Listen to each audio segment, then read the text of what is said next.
Welcome to Kansas Ag Report. I'm Ken Rogers. Our special guest this week, United States Senator Dr. Roger Marshall. We'll talk about a hearing he held recently dealing with these high natural gas prices, as well as other things going on in the agriculture community as he serves on the Senate Ag Committee. We'll also have features from Kansas Corn, Kansas Wheat, and the Kansas Farm Bureau, and our weekly update for the Kansas Livestock Association and market information from Pinion, a division of KCO ISA. Kansas Ag Report brought to you in part by the Kansas Soybean Commission, the Soybean Checkoff, progress powered by Kansas farmers. Kansas Farm Bureau, a grassroots ag organization representing the state's farm and ranch families since 1919, KFB.org. And the Kansas Wheat Commission, lending in the adoption of profitable innovations from wheat. Online at kswheat.com.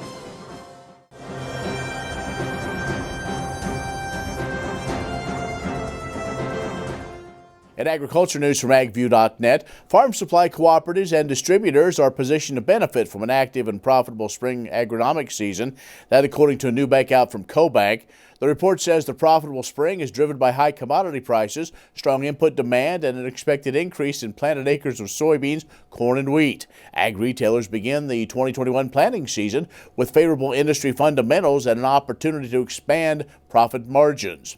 A CoBank researcher said improved profits for cooperative agronomy departments should help cushion the negative carry caused by an inversion in futures prices. Now, given the higher acreage forecast, farmers are expected to purchase more fertilizer products during the spring planting season. Now, these rising fertilizer prices are also a positive indicator for new sales and retail margins. The inventory levels of seed, fertilizer, and crop protection products largely expected to be sufficient, though, for the projected increase in spring planted acres, but pandemic logistics challenges may impact some of those deliveries. And farmers are invited to submit nominations for the 2022 Farm Bureau Farm Dog of the Year contest, sponsored by Purina. Now, this is the fourth year of the contest. It celebrates farm dogs and the way they support farmers and ranchers all across the country and the farm.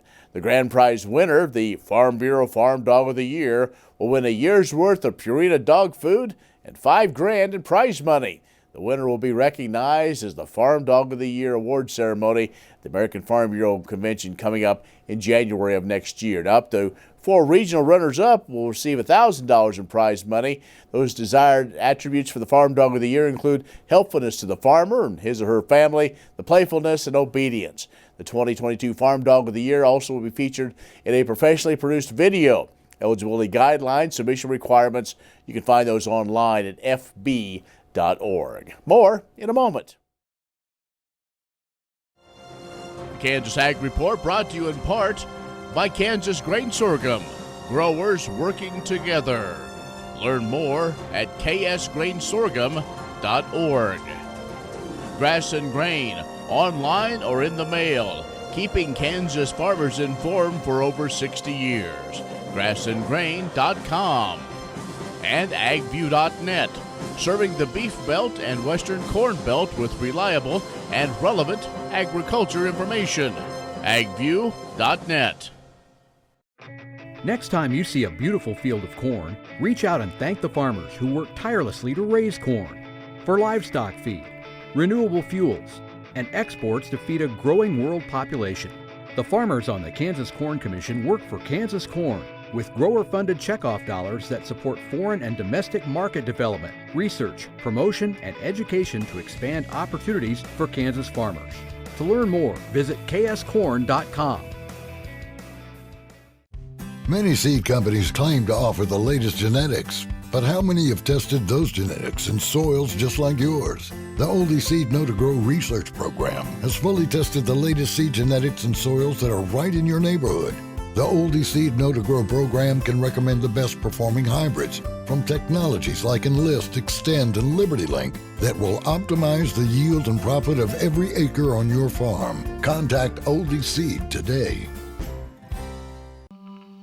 What if U.S. soybean meal were more than a commodity?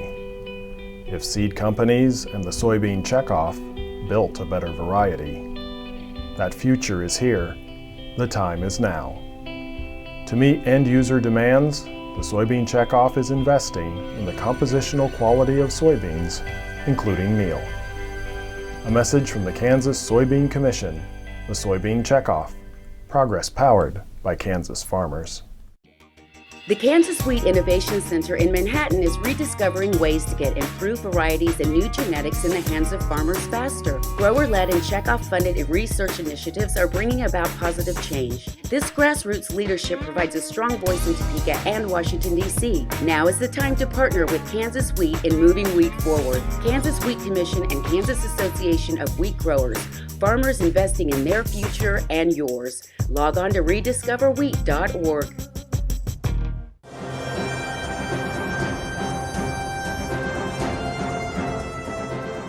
And our special guest this week is U.S. Senator Dr. Roger Marshall.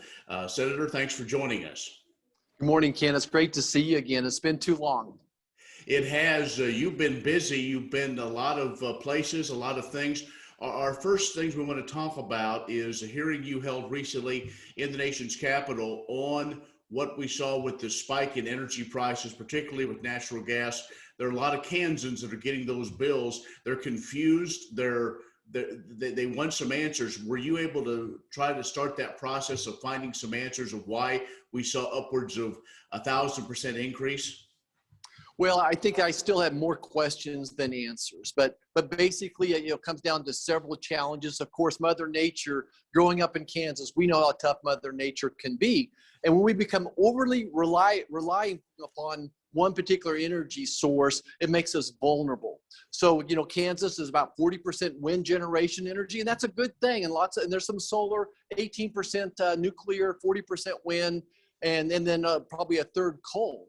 So what we had is a situation where the wind stopped blowing, and even it got so cold the wind turbines quit working, the generators within them, and of course the natural gas heads froze. So a lot of this does have to do with Mother Nature, but thank goodness we had the coal plants where it could have been even worse right now. So I think what I see there is that we got our natural energy sources a little bit mixed up, that we got our policy out there in front of what the resources God has given us as well as our technology, and became over reliant upon maybe wind energy, and to some extent we were too dependent upon natural gas. So this is why we need an all of the above energy policy.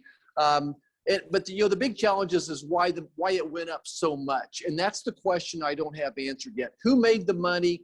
And was there some type of speculation going on in the markets that I can't find yet? But I've yet to figure out who made all the money on this. I also want to talk just briefly. A couple of days ago, you were down at the border to see the situation going on with the folks coming across the U.S.-Mexico border. Yeah, Ken, certainly it is absolutely a disaster, a crisis in so many realms. Certainly, but just from a humanity standpoint, it's a crisis. From a national security standpoint, it's a crisis, and a health crisis as well. You and I visited before that we've done mission work all around the world as a physician. And that's what this reminded me of. It's just almost a third world country humanitarian crisis, where we're just being overwhelmed at the borders. And my biggest concern is for the young children, the unaccompanied minors, that a family in Central America would pay the cartel $7,000, $9,000 to get their child to the American border. And unfortunately, at least a third of those children, boys and girls both, are being sexually abused, and a significant numbers are being sold into sex slavery, into some type of human trafficking. So it is absolutely a humanitarian crisis. From a healthcare crisis, 5 to 25% of the people coming across the border have COVID. And then they're bringing them all together into the common eating areas, into common sleeping areas. And I'm very concerned about the impact that's going to have. As our country and Kansas is getting close to some type of a herd immunity, we're going to be reinfected perhaps with different type of strains of this virus as well. A national security standpoint, half of the individuals coming across the border are not from Central America. They're not from Mexico. So if you have people that are being smuggled into the border and they're paying the cartel $10,000, $15,000, $20,000 to smuggle them, they're from the Middle East. Well, what is that person up to? Why do they want to be smuggled in? I'm very concerned that a large number of these folks would be terrorists or certainly professional criminals. Dr. Roger Marshall is joining us. Let's take a break. We'll come back and talk his assignment on the Ag Committee in just a moment. Kansas Ag Report brought to you in part by the Kansas Livestock Association, supporting members' business interests and meeting consumer demands. KLA.org. Oldie Seed Farms, carrying soil-specific seed. Find them on the web at oldieseed.com. That's OHLDE seed.com. And Kansas Corn, building the future at kansascorn.com. What if U.S. soybean meal were more than a commodity? If seed companies and the soybean checkoff built a better variety? That future is here. The time is now. To meet end-user demands, the soybean checkoff is investing in the compositional quality of soybeans, including meal. A message from the Kansas Soybean Commission, the Soybean Checkoff. Progress powered by Kansas farmers. Many seed companies claim to offer the latest genetics, but how many have tested those genetics in soils just like yours? The Oldie Seed Know to Grow research program has fully tested the latest seed genetics in soils that are right in your neighborhood. The Oldie Seed Know to Grow program can recommend the best performing hybrids from technologies like Enlist, Extend, and Liberty Link that will optimize the yield and profit of every acre on your farm. Contact Oldie Seed today.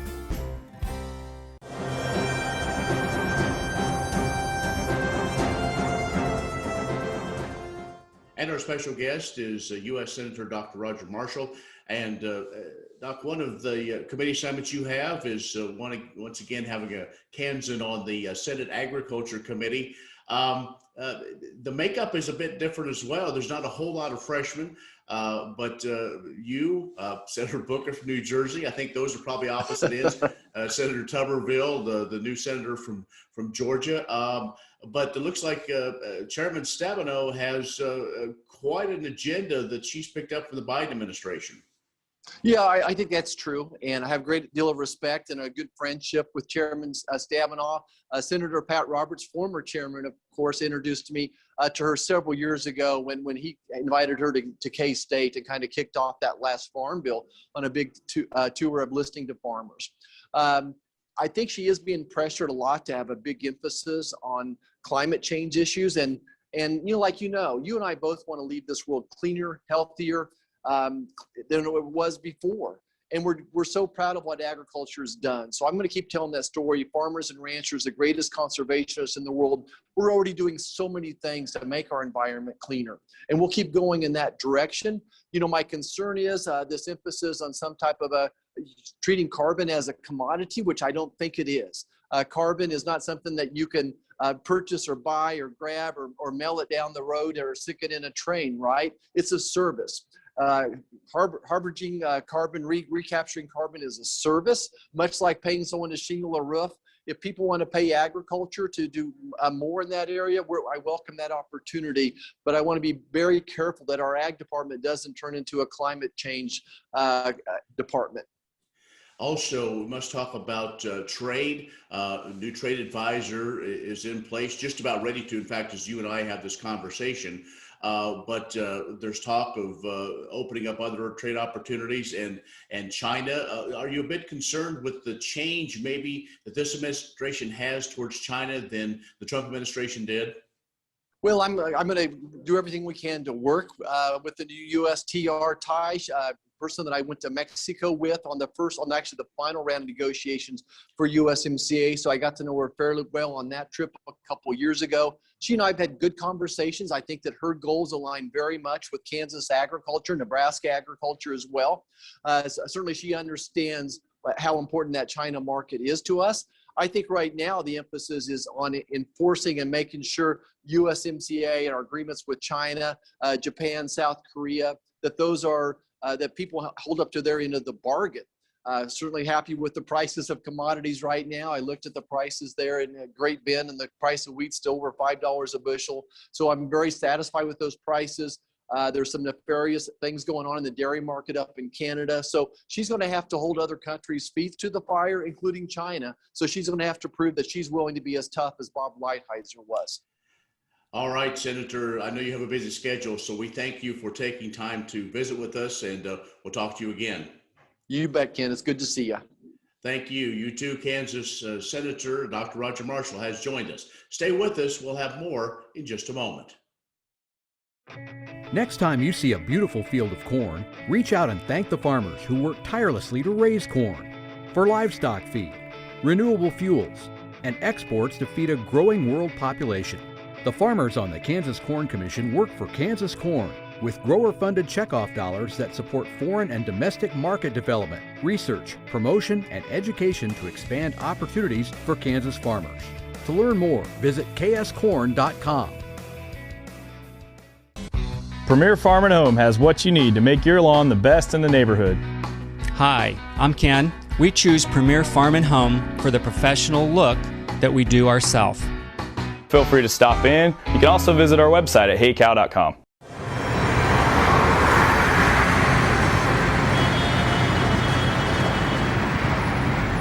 Hi, my name is Josh Rowe, and I'm with Kansas Corn. And Kansas Corn has some really exciting news to share that will be a great benefit to agricultural producers, the ethanol industry, but most importantly, the consumers in the Kansas City metro area, both on the Kansas and the Missouri lines.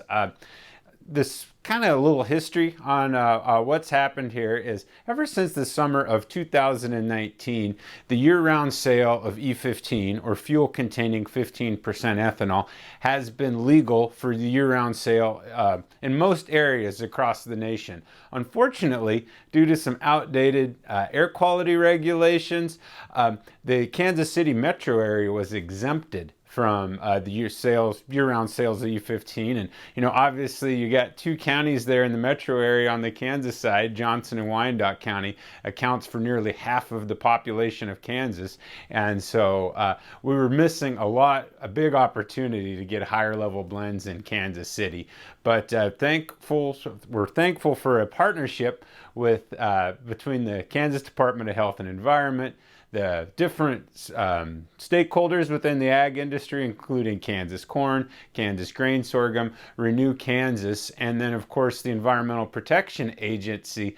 We were able to go through the process to get those regulations removed. It was quite the long, arduous process. Included some pretty steep environmental reviews that had to happen both on Kansas and the Missouri side, and took about 2.5 years to get this through. But at the end of the day, we're excited that the acting administrator of the EPA Region 7 office approved those regulations in early March. And so we're really looking forward to double down our effort to working with retailers on offering higher level blends of ethanol there, and then even more importantly, continuing our consumer outreach efforts with ourselves and other organizations such as the American Lung Association to show the health benefits of higher level ethanol blends to air quality that impacts overall health, and then will actually show great results to the economy with a healthier set of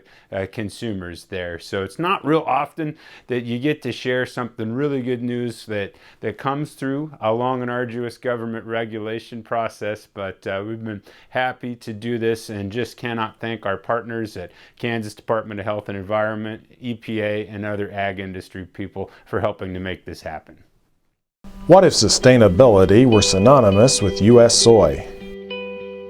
If energy efficiency, water quality, and soil health help define U.S. soy's value, that future is here, the time is now. To meet end-user demands, the soybean checkoff is committing to sustainability that's achievable, worthwhile, and enduring. A message from the Kansas Soybean Commission, the Soybean Checkoff. Progress powered by Kansas farmers. Premier Farm and Home has what you need to make your lawn the best in the neighborhood. Hi, I'm Ken. We choose Premier Farm and Home for the professional look that we do ourselves. Feel free to stop in. You can also visit our website at heycow.com.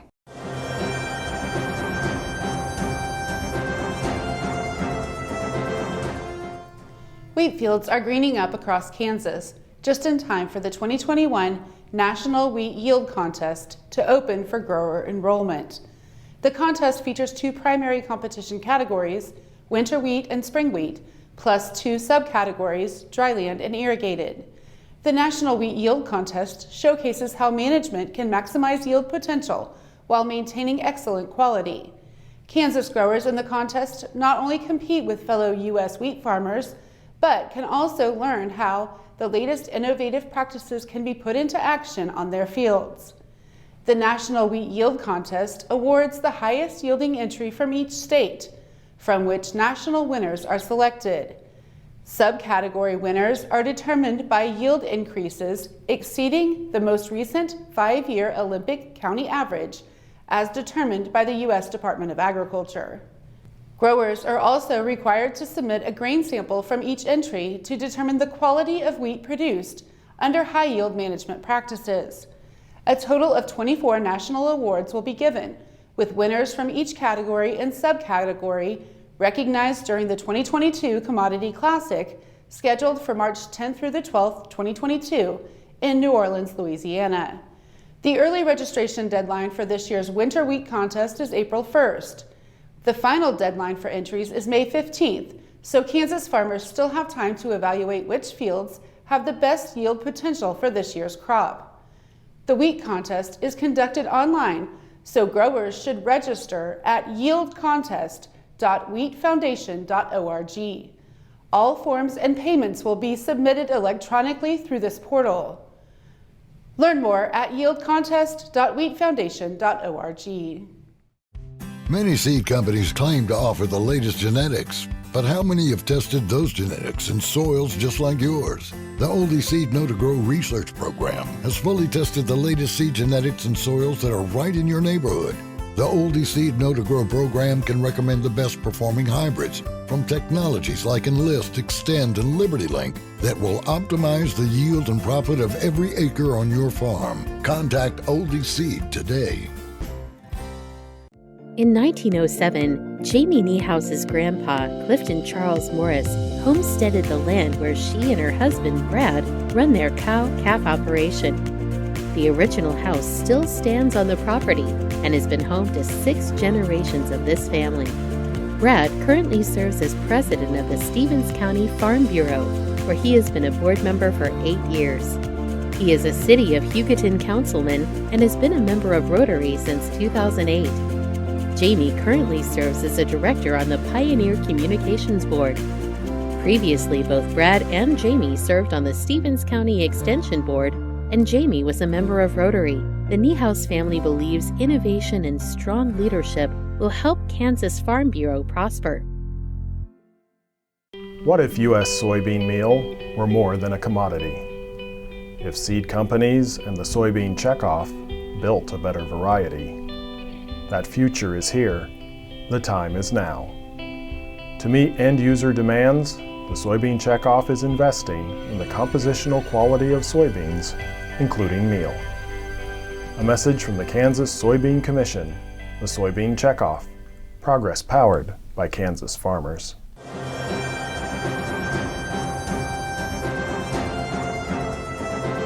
Amidst a growing concern for a lack of veterinary services in rural Kansas, a group of statewide organizations, including the Kansas Livestock Association and higher education leadership, have combined resources to form the Rural Veterinary Workforce Development Task Force. The group's objective is to promote the development and retention of veterinarians to ensure a long-term adequate supply of rural practitioners to serve the needs of agricultural communities across the state. To accomplish this, the task force needs to first understand what gaps exist and learn more about why there is a lack of access to veterinary support in rural areas. Therefore, an online survey has been created for producers to provide feedback on these issues. It should take less than 5 minutes to complete. All responses are anonymous and will help the task force create a strategy to solve the issue, whether it pertains to specific services or a lack of people to perform those services.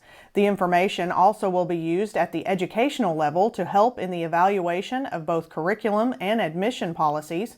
In addition to KLA, other members of the task force include the Kansas Farm Bureau, Kansas Department of Agriculture, Kansas Veterinary Medical Association, Kansas State University College of Veterinary Medicine, and Kansas State University College of Agriculture. Grain sorghum is one of the most important cereal crops worldwide, and Kansas leads the nation in its production. Over the years, sorghum has been either exported, used in animal feed domestically, or for other industrial uses. Recently, its use in the ethanol market has seen tremendous growth, with 30% of domestic sorghum typically going to ethanol production. Kansas Grain Sorghum is committed to sorghum research, market development, and education. Learn more at ksgrainsorghum.org.